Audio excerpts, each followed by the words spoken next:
ఒక గుర్రం ఉండేది. దాన్ని సీతయ్య బాగా చూసుకొని మంచిగా పెంచుకునేవాడు. అయితే మధ్యలో రాజుల కాలంలో యుద్ధం చేయగా ఈ గుర్రం తప్పిపోయి మీచాపురం అనే గ్రామంలో ఉన్న సీతయ్యకి దొరికింది. ఇతడు రైతు కానీ అయితే దానితో పొలం పని చేయించేవాడు ఈ రైతు అనే సీతయ్య. గుర్రానికి అది ఇష్టం లేక ఉండేది కాదు. అయితే అస్సలు ఇష్టం ఉండదు గుర్రంకి ఆ పనులు చేయడం. అయితే నా పూర్వీకులు రాజుల సంరక్షణలో నేను చాలా మంచిగా ఉండేదాన్ని. సకల సౌకర్యాలు నేను అనుభవించాను. ఎన్నో యుద్ధాల్లో పాల్గొన్నాను.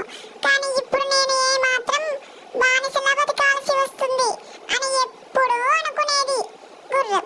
అందువల్ల ఎలాగైనా అక్కడి నుండి బయటపడాలని ఆలోచించింది గుర్రం. ఒకరోజు సీతయ్య గారి ఇంట్లో ఓ దొంగ వచ్చాడు. ఆ సమయంలో సీతయ్య గారు నిద్రలో ఉన్నాడు. దొంగ చేతకందిన వస్తువులన్నిటి మూట కట్టుకున్నాడు. దొంగ జరుగుతున్నదంతా గుర్రం చూస్తూనే ఉంది. ఆ దొంగతనం చేసే దొంగని గమనిస్తూనే ఉంది. కానీ యజమానికి మాత్రం చెప్పట్లేదు. తన పని ముగించుకొని వెళ్ళిపోతున్న దొంగతో, అయ్యా అదే చెప్తున్న కట్లు విప్పండయ్యా అన్నది బతిమలాడింది గుర్రం. దానికి దొంగ, నీ కట్లు విప్పితే నాకేంటి లాభం అన్నాడు. అప్పుడు గుర్రం ఏమీ ఆలోచించకుండా, కావాలంటే నన్ను కూడా నీ వెంట తీసుకెళ్ళు, జీవితాంతం నీకు సేవ చేస్తూ ఉంటాను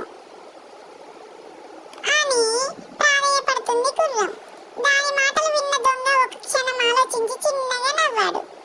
నేను దొంగతనం చేస్తున్నానని తెలిసి కూడా నువ్వు నీ యజమానికి నిద్ర లేపట్లేదు అంటే నిన్ను పోషిస్తున్న నీ యజమాని పట్ల నీకు కృతజ్ఞత లేదు.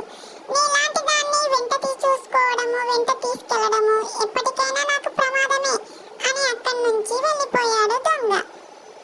దొంగకు ఉన్న నీతి కూడా నాకు లేకపోయే అని గుర్రం బాధపడుతూ అప్పటి నుంచి విచారిస్తూ గుర్రం మౌనంగా ఉండిపోయింది. ఆ తర్వాత నుంచి అది యజమాని చెప్పిన పనిని చేస్తూ కృతజ్ఞతగా